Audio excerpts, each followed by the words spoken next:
کتنے باریک لباس ہوتے چلے جا رہے ہیں خواتین کے, جو مردوں کے بے شرم ہونے کی دلیل ہے.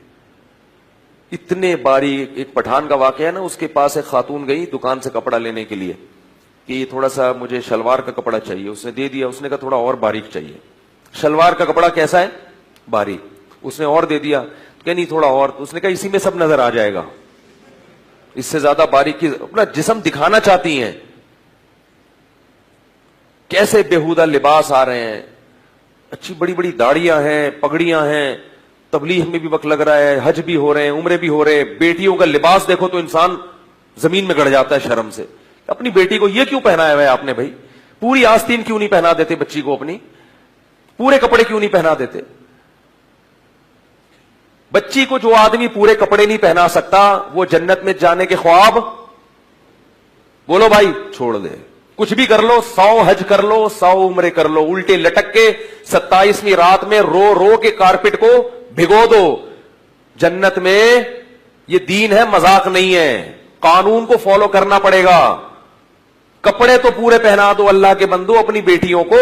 ان کو سمجھاؤ کہ بیگم کپڑے پورے پہنے گی, یہ میرا گھر ہے, تمہارے باپ سے جہیز میں نہیں ملا مجھے.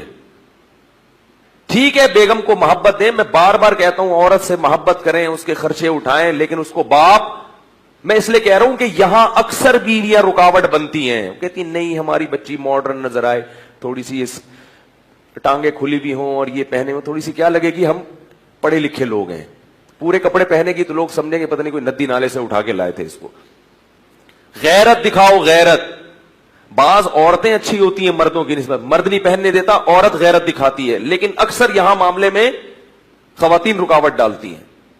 کیونکہ اللہ نے ہر ایک کو, عورت میں اللہ نے حیا زیادہ رکھی ہے, مگر غیرت اللہ نے مرد میں زیادہ رکھی. اس لیے میں مردوں کو کہہ رہا ہوں کہ تمہاری بیٹی ہے, تم پورے کپڑے کیوں نہیں پہناتے اس کو؟ بازار میں کپڑے ہی شارٹ ہے لڑکیوں کے پورے. ہم جاتے ہیں نا کبھی اپنی بچیوں کے لیے کپڑے خریدنے, چھوٹی بچیوں کی فل آستین کے کپڑے ہی نہیں مل رہے ہوتے. میں کہتا ہوں یار کوئی دنیا میں کیا نمازی لوگ ختم ہو گئے ہیں, فل آستین کے کپڑے نہیں ملتے, اتنی مصیبت ہو جاتی ہے. اور یہی حال مکہ مدینہ کا بھی ہے.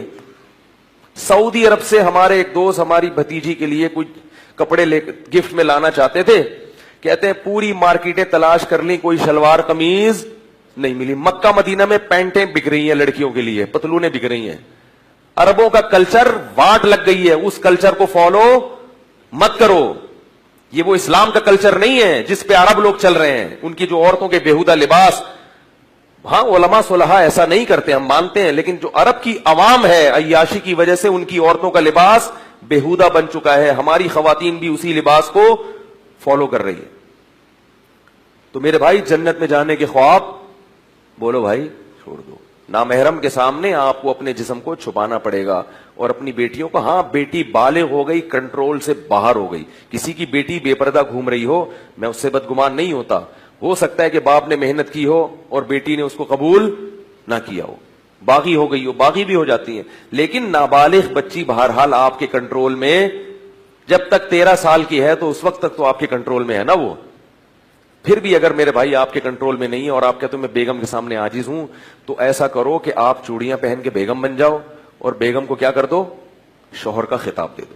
کیونکہ آپ کما کما کے کھلا بھی رہے ہو اور اتنی بھی نہیں گھر میں چلا سکتے کہ اپنی بچوں کو آپ دوپٹہ اڑوا دو. تو آپ کو بیگم ہونا چاہیے, شناختی کارڈ میں نام چینج کروا لو اس کا پہلے, اپنا بولو بھائی بعد میں. اور جب وہ مرے تو 4 مہینے 10 دن کی عدت گزارے آپ, اور اپنے نام کے ساتھ بیوہ لگا دیں. تو یہ کیا بات ہے, آدھا آدمی آدھا عورت, تو پھر پورے بنو, ایک طرف ہو جاؤ. یہ درمیان والی چیز صحیح نہیں.